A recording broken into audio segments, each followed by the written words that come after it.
Nongeye kubasuhuza ndabifuriza kugira byiza nshuti bakunzi wa Primo Media Rwanda. Mu karere ka Muhanga urukiko rwisumbuye rwanze inzitizi mu bujurire bw'abaregwa gusenya urukuta. Muri Repubulika ya Demokarasi ya Kongo ibisasu bya rutura byasenye isoko rya Minova, amashuri n'ibitaro. Muri Kenya icyumweru kirashize abaganga ba leta bahagaritse akazi. Naho Emmanuel Macron yarasi imbaraga za politike abinyujije mu mafoto y'iteramakofe. Minisiteri y'umutekano ya Amerika yo yavuze ko nta mafaranga ifite yo kugurira intwaro Ukraine. Ngizo zimwe mu ngingo z'ingenzi zigize amakuru mugiye kugezwaho nanjye Jean Dodier Karinijabo. Mu ivuriro Eva Life nahivurije umwijima, mpivuriza n'iby'amabanga y'abashakanye. Bankoraho riraka n'abahanga pe.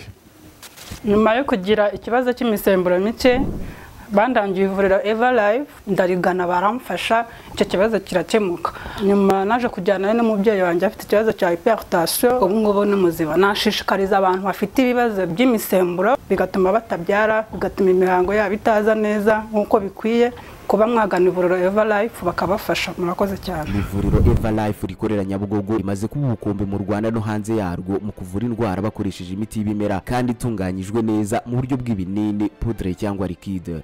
Hari abadogiteri batandukanye bagufasha kandi kiza nuko aho waba uherereye hose ku isi imiti yakugeraho, cyane ko bakorana na DHL.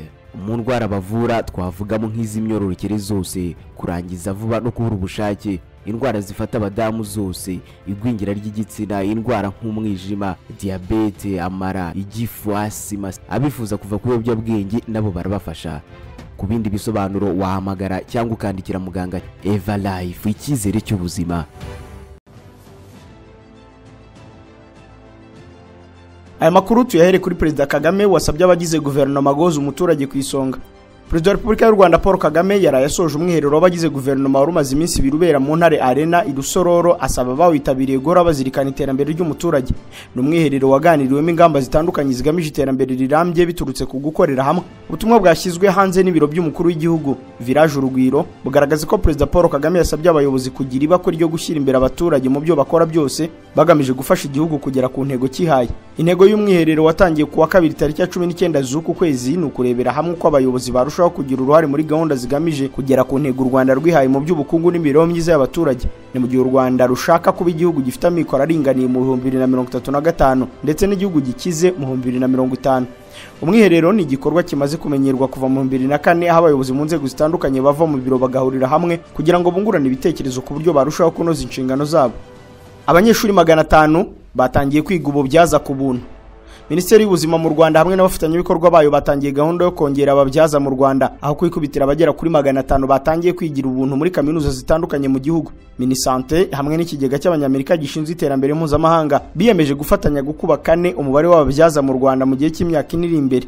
Umuyobozi muri Minisiteri y'ubuzima ushinzwe imyigishirize no guteza imbere abakozi b'urwego rw'ubuzima Dr Menelas Nkeshimana yatangije gahunda yo gutanga buruse ku banyeshuri 240 biga ububyaza muri kaminuza ya East African Christian College. Abandi banyeshuri buzuza umubare wa 500 barimo 162 biga ububyaza muri kaminuza Kibogora Polytechnic Nyamasheke ndetse na 98 biga muri kaminuza Gatolika ya Kabgayi. Dr Nkeshimana avuga ko kugeza ubu mu byaza umwe yita ku baturage 1000, ariyo mpamvu iyi minisiteri igomba gukubaka n'umubare w'ababyaza mu myuga yasigaye inyuma harimo ububyaza, bityo ngo niyo mpamvu hafashwe gahunda yo kubongera kugira ngo hagabanywe impfu z'ababyeyi bapfa babyara.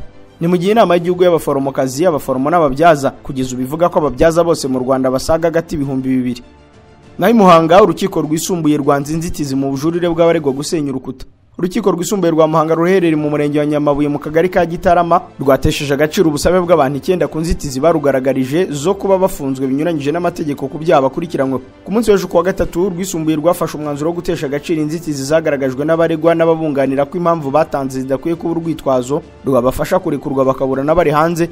Rufata umwanzuro wo gutesha agaciro ubusabe bwabo. Ibyo byaha birimo icyaha cyo gusenya cyangwa konona inyubako y'undi ku bushake utari nyirayo, n'ubufatanya cyaha mu gusenya cyangwa konona inyubako y'undi ku bushake utari nyirayo. Hasenywe urukuta rwa metero 100 rwari rwubakishije amatafari ya ruriba mu karere ka Kamonyi. Nyuma yuko mwiburana ryabaye ku itariki ya 13 z'uku kwezi ku bujurire bwatanzwe n'abaregwa bahamijwe ibyaha n'urukiko rw'ibanze rwa Gacurabwenge. Abunganiza barimo Maître Zitoni Pierre Claver na Maître Christophe Niyomugabo bavugaga ko inteko ikwiye kubaburanisha bari hanze ku byaha bakurikiranywe byo gusenya cyangwa konona inyubako y'undi ku bushake utari nyirayo, n'ubufatanya cyaha muri icyo cyaha bukurikiranyweho abantu 7. Abaregwa bari bajuriye icyemezo cyafashwe n'urukiko rw'ibanze rwa Gacurabwenge rubaye ibihano birimo igihano cyo gufungwa imyaka 5 n'ihazabo y'amafaranga kuri Mutangana Eric na Mukakarangwa Reya. Maniraguha Damien, Masengesho Leonard, Mukashyaka Jacqueline, Nambazimana Charles, Nsanzimana Pierre, Ntakirutimana Loise, niyo mugabo Xavier bo bahanishwa gufungwa imyaka 5 no gutanga yazawe ya miliyoni 3 z'amafaranga y'u Rwanda kuri buri wese kubera ubufatanyacyaha. Bose ko ari 9 kandi bari bategetswe ko bagomba gutanga indishyi za miliyoni 5,900 zikomoka ku rukuta rwasenye. Hakimara kugaragazwa inzitizi z'ababurana n'ababunganira ku itariki ya 13, inteko iburanisha urubanza yise yiha iminsi 5 yo kwiga kuri izo nzitizi z'abakurikiranyweho icyaha bafungiwe mu igororero rya Nyamagabe n'igororero rya Muhanga. Ku munsi w'ejo rero urukiko rwatesheje agaciro izo nzitizi, hafatwa umwanzuro ko abajuririye inzitizi bazaburana ku ya 12 Mata muri uyu mwaka isaa 3. M23 yafasha agace ka Bihambwe, imirwano ikomereza mu Rubaya ahazwi nk'agace k'amabuye y'agaciro. Imirwano ikomeye ku munsi w'ejo yaramukiye mu gace ka Bihambwe muri groupement ya Kibabi, aho inyeshyamba za M23 zigaruriye ako gace. Ahanga inyeshyamba za M23 zahanganye amasaha 6 n'ingabo z'u Burundi zari zikambitse muri aka gace. Kuri ubu ingabo za leta zikaba ziri guhungira mu bice bya Ngungu na Numbi. Rwanda Tribune yatangaje ko ingabo z'u Burundi ziriwe ejo zihungisha inkomere zizanwa mu gace ka Ngungu. Ifatwa rya Bihambwe ryemejwe n'umwe mu bavugizi b'umutwe wa Paleko, igice kiyobowe na General Mutayomba. Uyu muyobozi kandi yashimangiye ko izi nyeshyamba zagabye ikindi gitero mu gace ka Rubaya kari gasanzwe kagenzurwa n'imitwe ya Nyatura, Abazungu, CNRD, FLN, FDLR n'Imbonerakure, gusa yirinze kwemeza ufite ubugenzuzi bw'iki kirombe gikize ku mabuye y'agaciro ya Kortana Gasegereti. Hagati rero ibisasu bya rutura byasenye isoko rya Minova, amashuri n'ibitaro nk'uko amakuru aturuka mu burasirazuba bw'iki gihugu abyemeza. Ibisasu biremereye ngo byiriwe byisuka mu gace ka Minova muri teritwari ya Karehe. Amakuru akomeje kuva mu mujyi wa Minova aremeza ko ibisasu bya rutura byiriwe byisuka kuri uyu mujyi, ndetse umunyamakuru uri Goma aravuga ko isoko rya Minova, amashuri n'ibitaro byasenywe n'urubura rw'amabombe yasukwaga n'inyeshyamba za M23. Inkomere z'ingabo z'u Burundi zabaye uruvunganzoka mu bitaro bya Sebeka Goma. Namakuru yemejwe n'umwe mu bayobozi ba societe civile iri Minova, teritwari ya Karehe mu ntara Kivu y'Amajyepfo. Uyu mutangabuhamya utashatse ko amazina yatangazwa avuga ko kuva mu rukerera rw'ejo uyu mujyi wabaye isibaniro ry'amabombe yagwaga mu birindiro by'ingabo z'u Burundi. Ni imirwano yabereye mu bice bya Nyenyeri, Kagundu, Bihambwe, aho umutwe wa M23 wigaruriye ibyo bice mu mirwano ikaze yahabaye. Abasesenguzi mu bya politike baravuga ko imirwano irimo kwerekeza mu ntara Kivu y'Amajyepfo, cyane cyane ko uduce twibasiwe n'imirwano twose ari umuyoboro werekeza mu mujyi wa Bukavu. Mu gushaka kugenzura aya makuru, Primo Media Rwanda yagerageje kuvugisha Lieutenant Colonel Wiringoma, umuvugizi wa M23 mu bya politike, ariko ntiyitaba telefone. Ubutumwa twamwandikiye kugeza ubu ntarabusubiza. Mutangabuhamya ubarizwa mu buyobozi bwa societe civile ikorera Minova utashatse ko amazina yatangazwa avuga ko ingabo z'u Burundi hamwe n'Imbonerakure ziryamiye amajanja ziteguye kurengera uyu mujyi zari zifitemo ibirindiro. Abaturage bo muri Minova bakaba bari guhungira Inumbi na Karehe. Twagerageje kandi kumva icyo uruhande rwa FARDC rubivugaho, duhamagara umuvugizi wa FARDC muri Operation Sokora de Lieutenant General Njike Kayiko atubwira ko ari mu nama kugeza ubu ngubu dutangaza iyi nkuru. Mu gihugu cya Kenya icyumweru kirashize abaganga ba leta bahagaritse akazi. Abaganga bakorera mu bitaro bya leta mu gihugu cya Kenya bakomeje imyigaragambyo. Uyu ni umunsi wa 8 wabo. Barasaba byinshi. Mbere na mbere barasaba ubwishingizi bwuzuye, no kuvuga 100% bwo kwivuza, kongererwa umushahara ndetse no gusubiza mu kazi abaganga bahagaritswe. Barasaba kandi ko ibyo bemerewe nyuma yuko bakoze imyigaragambyo y'iminsi 100 mu 2007 nabyo byashyirwa mu bikorwa. Icyo gihe kubura ubuvuzi bitewe n'iyo myigaragambyo byateye impfu z'abarwayi benshi. Kuri ubu ingaruka z'iyo myigaragambyo zirigaragaza kuko abarwayi benshi nta buvuzi bari guhabwa muri Kenya. Josephine Njeli, umwe mu barwayi barwariye mu bitaro bikuru byitiriwe Kenyatta, yamaze igice cy'umunsi wose atabona imiti. Ati kuva mu gitondo bumaze amasaha 8 batubwiye gutegereza abaganga kuko badahari. Kuva mu gitondo turategereje turi ku murongo. Nkuko sendika y'abaganga ibitangaza, abagera ku 4,000 ubu bari mu myigaragambyo. Iyi myigaragambyo barayikora birengagije icyemezo cy'urukiko rwe rwasabye ko baba bayihagaritse bagasubira mu kazi mu gihe hakurikiraho imishyikirano yabo na leta. Naho muri Afrika y'Epfo ishyaka riri ku butegetsi ANC ryajyanye mu rukiko iryo batavuga rumwe. Ishyaka ANC riri ku butegetsi muri Afrika y'Epfo ryajyanye mu nkiko ishyaka batavuga rumwe Umkhonto Wesizwe MK riyobowe n'uwahoze ari perezida w'iki gihugu Jacob Zuma. Ishyaka ANC ryahoze riyobowe na Jacob Zuma rivuga ko ishyaka MK rigaragaza amacakubiri kandi ritujuje ibyangombwa byo kwiyandikisha mu matora. Uru rubanza rwatangiye ku itariki ya 19 z'uku kwezi imbere y'urukiko rw'amatora mu gihugu rwagati. News Africa ivuga ko ishyaka MK rya Jacob Zuma rishobora kwandikwa ariko ntiryitabira amatora yo ku itariki ya 29 z'ukwa gatanu k'uyu mwaka. Abayobozi ba MK bavuga ko batazemera ko batakwemererwa kwandikwa, ndetse umwe arakangisha intambara y'abene igihugu. Icyemezo cya Jacob Zuma cyo kwiyemeza gushyigikira ishyaka rya MK cyazanye amatiku ndetse n'igisa nko guhangana gukabije harimo no gutukana. Fikile Mbalula, umunyamabanga mukuru wa ANC, avuga ko Zuma ari umuntu wangiza cyane iterambere rya demokarasi muri Afrika y'Epfo, kandi akavuga ko abayobozi b'iryo shyaka ari utubwa duto. Mu 2018 Jacob Zuma wahoze ari perezida yashinjwe ibirego bya ruswa nyuma za kwamagana ishyaka ANC ndetse na perezida wamusimbuye Cyril Ramaphosa. Zuma yaje guhagarikwa muri ANC nyuma ashyigikira ku mugaragaro ishyaka rya MK. Naho muri Senegal Perezida Macky Sall ngo ntiyicuza kuba yaratindije amatora. Perezida Macky Sall wa Senegal yabwiye BBC ko atigeze yicuza kuba yaratindije amatora y'uyu mwaka, bikaba byarateje imyigaragambyo yahitanye bamwe mu baturage. Amatora ateganyijwe ku cyumweru muri Senegal akerereweho ukwezi kose kugiye yari yateganyirijwe iyo Macky Sall atabihindura ngo bishyire mu kuboza kwa 2024 nubwo byanzwe n'urukiko rushinzwe kurinda iremezo ry'itegeko nshinga. Macky Sall yavuze ko atigeze afata iki cyemezo wenyine, ahubwo ko yageragezaga gukemura impungenge zari zagaragajwe n'abadepite. Ati yine gushinga amategeko idatora ririya tegeko ikaringarurira amatora ntiyari gusubikwa. Ntangazwa nuko abantu banshira urubanza iyo mba nshaka kuguma ku butegetsi nari kwiyamamaza. Muri Afrika ibyo birashoboka, umuntu ashobora kuba umukandida inshuro 5. Perezida Macky Sall yamaze manda 2 akaba arizo nyirantarengwa yari yemerewe n'itegeko nshinga rya Senegal. Mu kiganiro yagiranye na BBC yongeye gushimangira isezerano rye ryo kutarenza igihe manda yari iteganyijwe kumara. Ati niba perezida utahatowe ku itariki ya 24 z'uku kwezi uko byagenda kose, nzagenda ku itariki 2 z'ukwezi kwa 4. Ni igihe ntarengwa kandi sinshaka kumara undi munsi n'umwe w'inyongera. Perezida Emmanuel Macron yarasa imbaraga za politike abinyujije mu mafoto y'iteramakofi. Yatangiye arata imbaraga kuri Ukraine, none ubu perezida w'Ubufaransa Emmanuel Macron yarushijeho asohora amafoto amugaragaza kubita ingumi ku mufuka wo mu iteramakofi, ibizigira bibyimbye mu kurata imbaraga ze ari mu gikorwa.